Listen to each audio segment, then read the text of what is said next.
Can someone build EVs from scratch? Artificial intelligence in everything. EV's future, and why do they think the EV is future? India is not strong enough as of now. I cannot go to the user and say कि छोड़ दो सब use करना, start something new.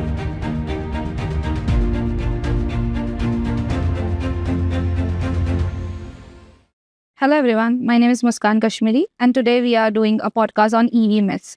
And with me I have Aayush Sharma. He is a researcher in Germany and he is also co-founder of DIYguru. Aayush, could you please speak something about yourself? Yeah, thanks Muskan for having me today. I can speak a lot about myself. But I started my journey in 2013 when I joined engineering in electronics and communication. I did not want to join CSIT, I remember, because I was having all that intent that I want to be a core engineer, like either mechanical, electronics, something like that. I did try for my IIT entrance examinations, did not work. I joined my college, Maharaja Suraj Technology. It's a wonderful college. I'm happy to take its name. And we got a lot of exposure, activities, and gradually I realized that I'm a hardworking guy. That's all what I could have said by third year, to be honest. It's not that I'm like, oh, I want to have a startup, I want to have a company, I want to be a scientist, nothing like that. I just wanted to work hard, but I always wanted to be slightly innovative. See, as a student, you don't know whether you're innovative or not. Once you get the experience, then only you know, oh, I was innovative.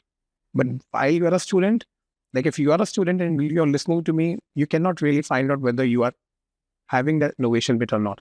If you're hardworking, if you like to give ideas, you are innovative. But once you get the experience, then you know how to use that innovation. And then I always wanted to have these internships. I applied to DRDO, Last Lab, Laser and Science Technology Center. I got wonderful mentors there. And then I did some ham radio, NASA radio jobs. I got my ham radio license also. From there, I got to know about DRDO, and then I applied a lot. I applied to DRDO, IIT Delhi. A long story. I don't want to go in there. Otherwise, this podcast will be more about me. But at the end of the day, when I completed my bachelor's, I was able to have some internship experience at IIT Delhi in the automation industry 4.0. Some project on Mahindra driverless car. Not sure if I could actually mention my professor's name, but yes, it was in AI automation. So I didn't get this much of experience, and I always wanted to continue my career in research and stuff. But I did not it's not that I want to be in research only and want to skip industries altogether. I just never wanted to be in that hierarchy of industries, right? And then when I went to Germany for my master's in nanoscience and nanotechnology, before that I joined DIYguru. I remember there was one colleague of mine and he said, Aayush, I want to have some extra funds. And I said, okay, let's try to look for some other internships also in parallel.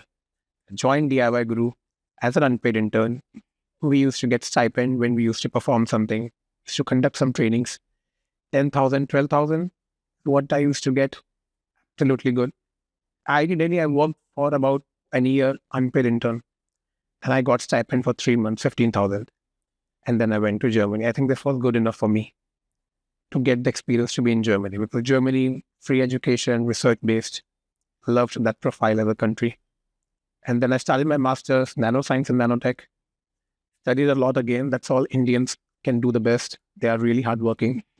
And then I joined my doctorate. I was able to join one of the world's largest synchrotron facilities in the world. I'm in Hamburg right now, working as a researcher, doing my doctorate, and into the field of synchrotron physics. Talk more about if you want. And then my founder, Avinash, contacted me again that let's be a part of DIYguru again and let's DIYguru e-mobility. Think something big this time, 2021.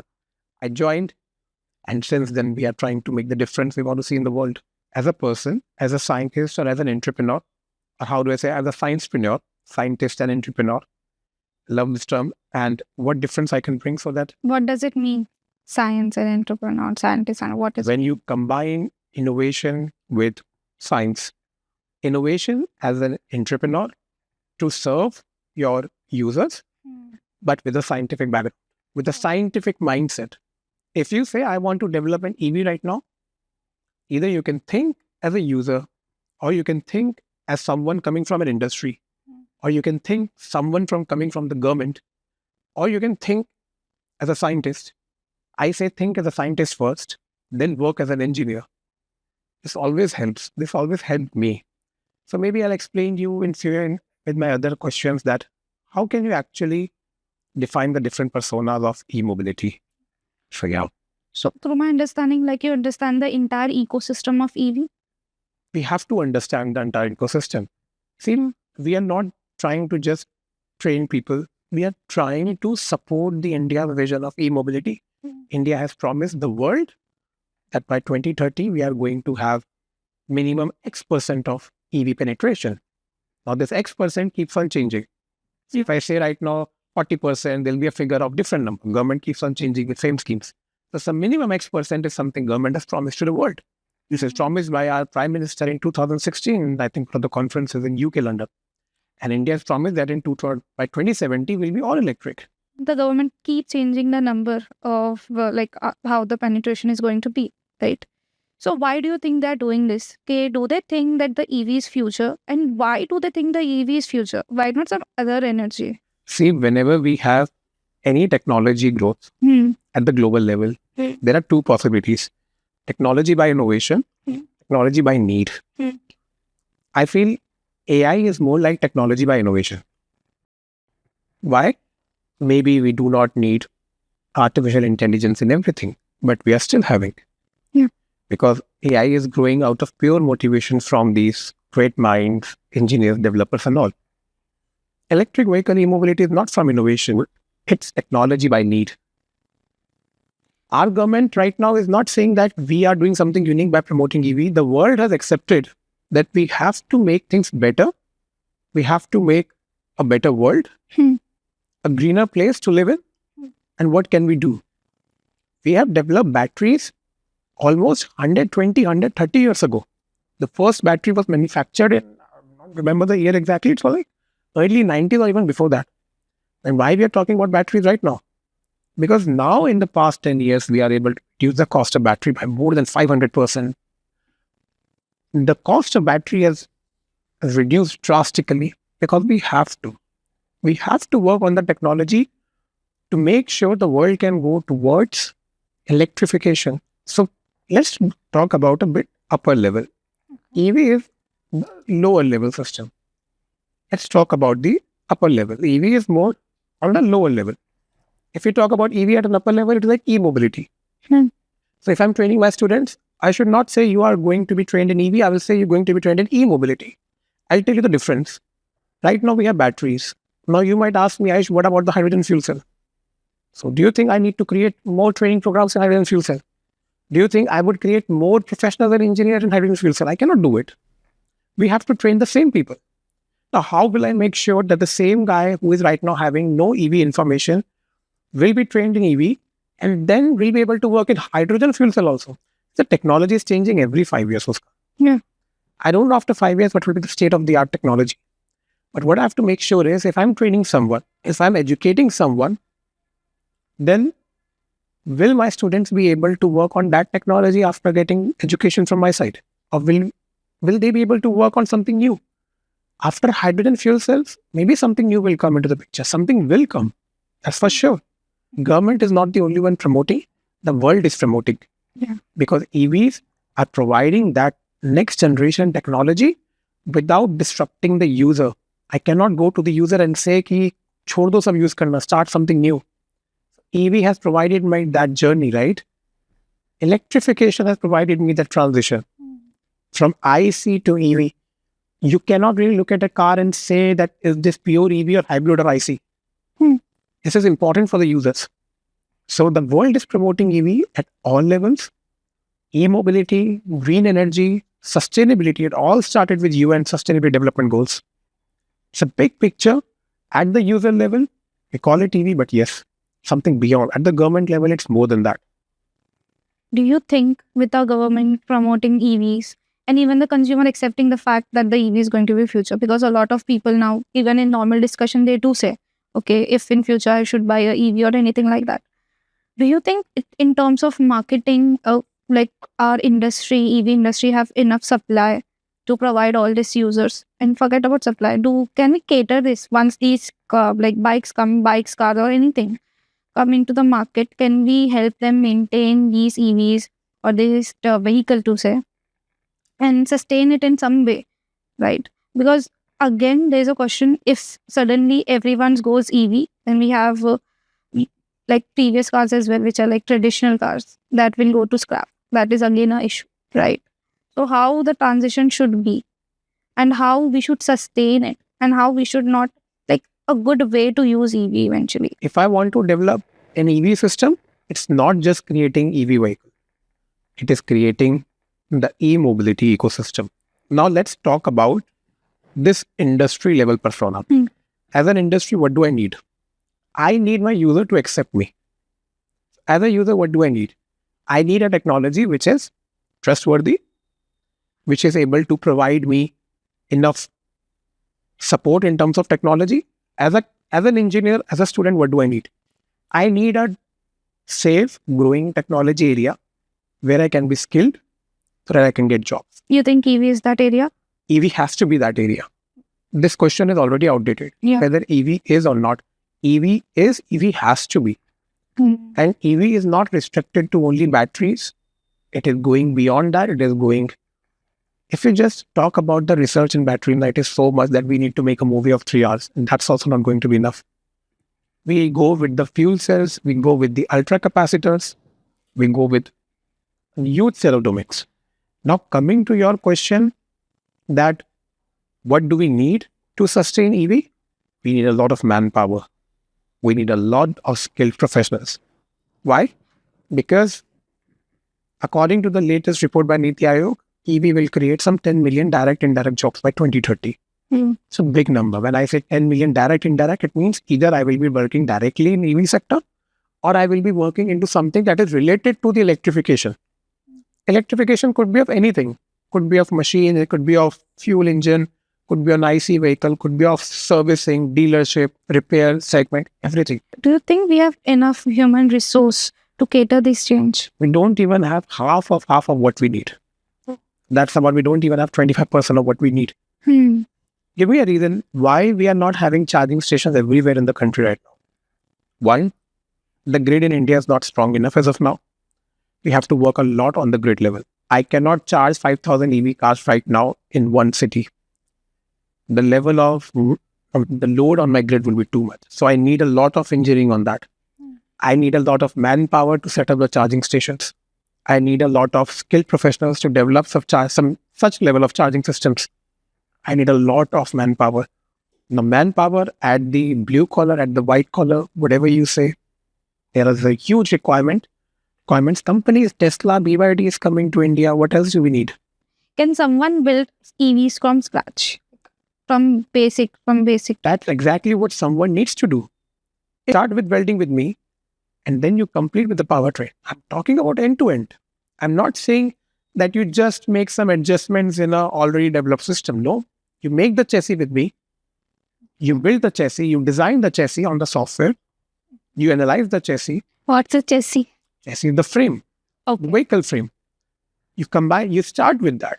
The student says, sir, how much of the software, how much of the hardware? Forget software, hardware. If you want to develop an EV system right now with me, right here, what do you need? You need all the different components. First, you need to design those components. First, you need to understand those components. That is my technology training. Let's say first 3 months are gone into understanding the engineering. Yeah. Then you need to work on the softwares. You design the frame, you design the BMS architecture, you design the controller architecture, you design the thermal control system, you design the high voltage isolation system, you design the regenerative architecture, you design the charging system architecture. This is all software-based architecture, I'm saying. So you design the architecture with the software, you analyze it. Okay. And then you perform 3D analysis. Now the 3D analysis is, will my battery be able to withstand a difference of 150 degrees? The biggest challenge is the batteries are catching fire.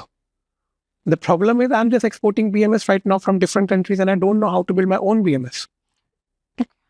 And you start with the technical understanding. You go into the softwares, you analyze them, and then what you do? Develop the hardware. You program those systems. You develop those architectures into hardware systems. For me, every student must be good into embedded systems. What is embedded system? Where I combine hardware with software. I program my own hardware. Okay. I program my VCU with vehicle control unit. I program my own charging system. I program my own battery controller. I program my own motor controller. And then I actually build the hardware. Now, for example, you say, okay, I do battery analysis. Hmm. You can do a lot of battery analysis simulations. It will just take a month or 2 months of training. But if I give you an actual battery right now, you'll be able to analyze it. No. Changes everything, na?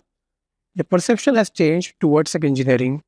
Your skill set has now dropped to a very low level because now you cannot do anything hardware. So let me give you a real battery and let me just tell you how do you analyze this real battery. Once you're able to analyze this real battery, then you can say I can perform battery analysis. But until unless you do not know how to simulate it, how to develop it, how to build it, how to test it, engineering is still incomplete. Then you're not an engineer. How much time do you think will take an individual to learn all this information about EV? You have to ask yourself, Okay. do you have enough time to give me 4 hours per day? If yes, then we can do it in much shorter duration. But gradual learning is always better learning. Many professionals are there because in DIYguru, more than 65% are working professionals. So many working professionals say, sir, I'm already in power systems. Please help me with the power system segment. Then why would I train him vehicle dynamics? Or why would I train him something different? But there are many learners who are like, sir, I want to learn the whole e-mobility. And then I say, okay, you come to me for the best duration. But then you have to start from scratch. So you have to ask this. This is like if there are 10 people who are trying to understand what I'm saying, they have 10 different journeys, right? You have a different journey, I have a different journey. You have to understand that. What is your current level? I always ask my student, trust me, you have to be very honest with yourself. You have to be very brutal with yourself. Have you done engineering properly or not? Or if you're from the diploma ITI field, have you got there enough exposure? If yes, then you know what's your current level. And then I can tell you how much time it will take. But what is your end goal and what is your starting level? This is what you need to know. Makes sense. How to achieve it is my job. Are you really interested in achieving it? Is something you have to answer.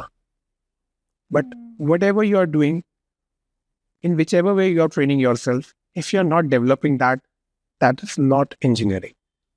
Let's be honest. I can teach you everything about quantum physics right now. I'm a physicist. I'm studying physics for last many years. But I don't know if I'm good enough or not, but I can teach you many things about physics, but that doesn't make you physicist. Yep. You have to do physics. You have to do engineering. So get some shocks, burn some ICs, make some mistakes, work as an engineer, now. Have some sleepless nights. So even if I say I have developed my lab system, the next question should be what all I can do with these labs. So we have developed this compact portable hardware system, which I can deliver to all my students. That's an ARM Cortex-based system. What's that? That's basically the hardware we developed with one of my partner companies, eWare Technologies from IT Delhi. But what it does? It helps you to build the system. So if you are an engineer, guys, or if you're from the technical field, you would understand when I say it's based on the ARM Cortex STM32 system. This is basically the controller. Okay. And then you connect these controllers with sensors, with batteries, with the display systems, with the communication protocols. Then you program this controller. And then you take the data from the batteries, from the sensors, and then you build your own applications. Every mechanical student is like, sir, CAN communication is important. Have you ever programmed the CAN protocol? If you have not programmed the CAN protocol, how can you say CAN communication is important? No sense. What is a CAN communication? This is basically different communication protocols where this is how systems interact with each other. Okay. How different controllers will talk to each other. Okay. How a controller from my charging system will talk to a controller of my regenerative or my battery controller or my motor control system.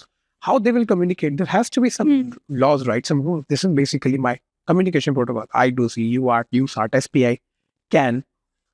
But if you cannot program these control protocols, these communication protocols telling you again, you have to understand what exactly engineering is. I have to build the system. Which countries are manufacturing EV? What are the hubs? India is becoming one of the hubs. China is there, Japan is there, Germany is there, most of the European countries are there. Yeah, we are developing in two-wheeler segment. It's all pure in-house development. In four-wheeler, we are still learning, but India is doing great in that terms. But where the stoppage will be, either when I don't have enough skilled professionals, or I don't have enough acceptance from the market. Enough acceptance will not be an issue. Maruti is launching EV with 500 plus kilometer of range. Industries have accepted this. India is going into semiconductors also now. Very soon, EV will be combined with semiconductors. These are all interconnected domains. Cloud computing, cyber security in EV is very important. The more you get trained in this segment, the more you understand. That's what I'm trying to say here. Yeah. So, working professionals, I've seen that many of them are within this 2 to 5 year range. Okay. Because now they realize that if I want to go into a better position, my industry is also going into electrification and I need to be good at this. Right? So most of them are from 2 to 5 year. Many of them are working either as technical managers, quality. There are a lot of quality engineers because in India, we do a lot of testing and debugging. Many of them are coming from the automotive software development system. Now, these are automotive engineers who are developing the software. It's a wonderful domain. Many of them are from the ITI diploma. Many students are from the ITI diploma. Many of them are working as designers, simulation engineers. Many of them are already trying to go into the segment. Many of them are not into the segment. They want to switch their fields. You have to understand what ecosystem we need to have as a student to really grow into this segment. If you are a working professional, not into engineering, and you want to go into EV, you are still a fresher for me. Okay. Then we get several people who are having 15 years plus, 20 year plus experience. Because they're like, I want to manage the whole group now, but I'm not good into the electrification segment. I'm not good into solar and all. But company is growing there. We have talked to many companies at a very good level. And their only issue is that, Aayush, am I sure my employees, my staff members are able to grow with this technology? That's a valid question industries have. How do I make sure whether they are good enough in this technology or not? So it doesn't matter whether you're coming from segment A of engineering or segment B of ITI or segment C of something else. Few things are important if you're trying to learn EV as a working professional. What is your current domain? And what do you want to do? If you want to go into dealership, servicing, engineering, R&D, based on your output, based on your input, you have the process. You have to draw that learning path. Most of them are working professionals because they're understanding the need now. The need that EV is growing into the industries. Yeah. And then they realize they have to be skilled.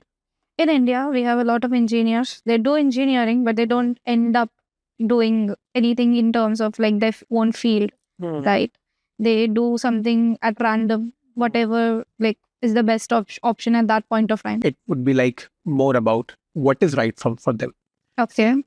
As an EV expert, I can say confidently that I can train you in everything. Because we have that experience. It's not that we are trying to be showcased as number one or something. That we have the experience. We have the credential. We have more than, as I said, 95,000 plus learners, 50 plus company, whatever is the backstory. But what is right for you, right? That is very important. If you're into BD and you want to go into EV, I will not say skip BD and become an EV engineer. Maybe you go into techno managerial role. Maybe you go into system engineering, because in system engineering, you talk to your clients, but on the engineering level. Okay. So maybe you go into the market analysis for e-mobility segment. There are many big companies like Tata and all these companies, Mahindra and all, where they have engineering analytics of the job role. You are doing data analysis, but on the engineering level. Similarly, you are doing business development, but at the engineering level. Yeah, I think I'm saying this again and again. If 1,000 students are coming to me, I have to talk to them at the personal level first. How an investment marketing guy or girl can actually be working into EV segment? That's a good question. This is where I also learn. What can we do? Maybe you go into the dealership model of EVs. Maybe you go into the management level of EVs. But then what do you mean by management level of EVs? It's we are going deeper and deeper into this segment. But we have to see where you are, what you want to do, and depending of how difficult the output is based on the input, the learning path will change. So we have discussed about working professional, but again, there's a bunch of people who have done, like, they are unemployed basically, who have cleared their like engineering in 2019. Then they started preparing for a government exam, and after that they had a year gap, even in terms of examining and stuff. And now, while they go for job interviews, people tell them the same thing, like, you're not qualified for this or anything like that. What those people can do to get their transition into EV sector? That's a very, very genuine question. Yeah. This is the most difficult part for any person in his or her life. Everyone is in a zone where he or she is scared. I want to earn for me, for my family, and I'm not able to do that. Yeah. So students who are having gap in their experience or not having job right now, they are really pressurized. They are really stressed, and we need to understand that they could panic. There might be, based on my experience, people are unemployed either because they are really not good and they don't acknowledge that. If you're not good, you are just like everyone else, just like I was not good. We all were at that level. We all started from zero. But if we don't acknowledge that, we will remain at zero. Many students are not having jobs because their communication is very weak. Like, for example, in my DIYguru, you have 3 communication classes every week. It's open and free for every student. Because I know even if you know how to do things and you're not able to even tell them or explain them or express, people will not believe you. So there are many students who are unemployed because their communication is not good and they feel very scared of expressing themselves. Then there are those students who are not employed because they prepared for government exams and all those things, and there was a huge gap in their education, and now they are scared of engineering, and now they don't know how to start. And then there are some students who are not having jobs because they have some family responsibilities. They have to quit their education, jobs in between. They had to restart their life and stuff. If you're not having a job right now and you want to go into e-mobility, you have to first make sure that your only job right now is to prepare. Don't learn things, understand them. I remember in my chemistry class in 12th class, there was a quote, I learn, I forget, I do, I remember. You have to do things. You have to get into that discomfort zone.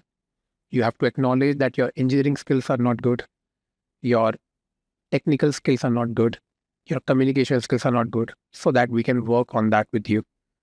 If you will just blame the others, we will not be able to find the solution. So it's a difficult situation for you, I understand. But then we have to start something realistic. You cannot say, I will go to and become an R&D engineer after having 3 years of experience gap. As a company, why would I be able to trust you? I would not be able to trust you. You start with some internships. You start with some level of training plus internship model. Start with an unpaid manner. We all started in an unpaid manner. It's not that we all got, I told you, right? Yeah. I started unpaid in IIT Delhi 1 year without any stipend, then 10,000, 12,000, 15,000. We all started like that. So I know the journey. To get my first internship in IIT Delhi, I sent 76 emails to different professors and scientists and sent. I emailed to ISRO, to everyone, Joe, sabko email kiya, literally. I even emailed to US universities also. And when they used to reply me, I feel very happy. I felt very happy. Yeah. We have to go through this journey. So if you are looking for a job, just see what you need at the minimum level to start an internship. Start with an unpaid internship, but at least start showing something on paper that I'm doing something. If you won't start showing that if you're doing something, you will not be able to start. Once you become an intern, while doing the training, you become an intern, and then after a few months, you show them that you're so hardworking that you can get some stipend for your internship. Then you become a paid intern, and then you start your journey. If you say after 6 months of the program, I'll get a job, 30,000 in hand, this is not fairy tale. We have to be realistic. You have wasted your time for your own reason, for someone else's mistake. Doesn't matter now. So start your training. At the same time, do some extra efforts, do some internships with us. Ask me how to get an internship. Then go for the paid internship. If you're going for a 12-month program with me, in those 12 months, after 3 months, 6 months without stipend, then 6 months with stipend, and then you will be able to apply for jobs. Because then you will say, after the year gap, after the experience gap, I have now 1 year of experience. Start with something minimum, but start something relevant. Don't become a salesperson just to get a job. Even if you're starting as an engineer at 15K, that's a good start. You know, the current CEO of Nike was first the intern of Nike, I think 19, early 90 something. Yes, So the intern of Nike has become the CEO of 2025. That is the career path we need. That is a transition. Because he knew that Nikes can provide him something like this. So if you have got into something good, stay there. Get the trust. Become a good professional. Acknowledge your mistakes. Make the plan and execute. Get mentors. Ask your mentors to be brutal with you, honest with you. English में बात नहीं कर पा रहे, accept that. People don't accept this. We have to talk. We have to communicate in that language. It's fine. Get confidence. Hindi में बोल पा रहे हो, confidently बोलो. Students नहीं बोल पाते. Fine. Acknowledge that. Start with training. Go into internship. Go into paid internship, and you'll get the job. No exceptions. You will always get the job. Make the plan of action. Great. You have given some amazing insight on this. How a person can go from unemployment to an employment journey. Yeah. Again, it's on a different topic. Like we have working professional, we have unemployed people. We also have people who wants to do entrepreneurship in EV, right? We have a lot of companies currently in India, like Ather, Ola, who was working in EV sector. But we want to create a niche because not every entrepreneur can start huge. Not everyone will get the funding of 200, 300 crore. To start an EV segment in terms of entrepreneurship, what are the niche someone can tap even with a small capital? I remember when I started my unpaid internship under Stanford University. It was an online internship program, Stanford Scholar. Okay. We used to work there in creating simpler version of the research they were doing so that the general people can understand. I contacted some people at Stanford. We used to work from different parts of the world and all. And then I just had a look at their curriculum, and there was a lot of concepts and all into entrepreneurship. Then when I started my job as a researcher in Germany, they have the innovation program, Innovation Hub, as I'm also connected to the ecosystem of Hamburg and German industry sector. And they told me that every university near the Silicon Valley and all, they have design thinking as a mandatory subject. In India, we don't have. Before becoming an entrepreneur in EV, first become an entrepreneur. Do intensive design thinking. What exactly is design thinking? I make an idea. I go to the market. I see whether the idea is good or not. I come back, prove the idea, go to the market, get the feedback. I come back, I do it again and again. You want to start with EV? Pick up an idea. An idea can be useless, can worth $1 million, doesn't matter. No idea is zero. No idea is good enough to make $1 million at the beginning. We have to refine the idea. Acknowledgement is the key. Learn from the failures. Entrepreneurs have to be good learners in this way. Go to the market. Talk to your customers.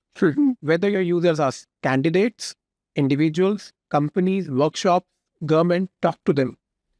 Invest your time in talking to them. Get the understanding what they need. Your idea should justify their needs, should not justify your own innovation. If I want to create a supercar, it doesn't mean everyone would need a supercar. Maybe they need a very simple car. Yeah. So you need to understand what your customers need, what India needs if you are in India, or if you're outside India, what your market needs. Once you get the idea, then refine it. You would say, I want to go into manufacturing. This is good. Stay in manufacturing, but what exactly in manufacturing will do? Maybe you want to go into motor, battery, big battery pack, BMS. That depends on the market requirements. If I'm in a state like Gujarat, Maybe the market is better for the motor manufacturing. If I'm into Maharashtra, maybe the market is better for the EV service repair segment. How do I know it? Market analysis, design thinking. The process is same for all the domains. That's what we also do. Everyone, we haven't got any funding as of now. I won't get funding just to raise the money. I will only get funding once I know it has so much of money involved that I cannot invest in it. So forget this funding and all. If you are a good market analyst, you will be a good entrepreneur. Like you have described a very broader concept into that, but I want something very niche. For example, I don't have capital. I only have 2 to 3 lakhs. Consider I only have 10 lakhs. Okay. And I want to do something in EV. What is that one thing I can do? I'm motivated as well. Okay. If you tell me I want to do research, I will do that. If you tell me anything, I will do that. But I just want to know what's that one thing which I can start with small with capital. Because there are so many big giants right now, right? We have so many companies. We have Ola, Uber, and DIYguru, companies like this, right? Who are into manufacturing. But I don't want to do manufacturing. I just want to focus on a very specific part like BMS. Or I want to do control system. So what is that one particular thing I can start with small capital? And I do have the, what you can say, I don't have much competition in that field. You can start everything with 10 lakhs in India. Okay. You can create a good ecosystem of two-wheeler service segment in India with 10 lakhs. What about IFI? Then also you can start with service center, but then you have to be very specific that I can perform the motor testing for, let's say. Okay. If you cannot focus system, go for component. Okay. You cannot manufacture the vehicle, doesn't matter. Go for battery systems. You cannot manufacture the whole battery system, doesn't matter. Go for battery pack. You cannot manufacture the whole battery pack, doesn't matter. Just manufacture the joints and the isolation system for battery packs. You go deeper and deeper till the time it meets your capex. You cannot manufacture the whole motor system, only build the motor bearing, that's fine. Yeah. But then go component wise. Now in EV, the beauty is we can really go at the component level. Even DIYguru is going into, we have just launched a new venture as EV.care, where we are performing this smart EV service repair solution. But I'm not going into four-wheeler right now. I'm starting with two-wheelers because I want to see how the OEMs are going to work with us, because in India, OEMs are working on two-wheeler segment. I've done my market analysis. I'm not going into four-wheeler. I will start from two-wheeler. In two-wheeler, I don't want to go into the tire thing and all. I want to go specifically into charging testing and battery testing only. So even I'm doing that. I don't need 20 lakhs for that. I need only 10 lakhs, 15 lakhs. If I won't be able to do charging, I'll just do battery testing and battery repair. I would just need 6-7 lakhs. So you can actually go at the component level, just break it down, break the technology as much as you can, do the reverse engineering.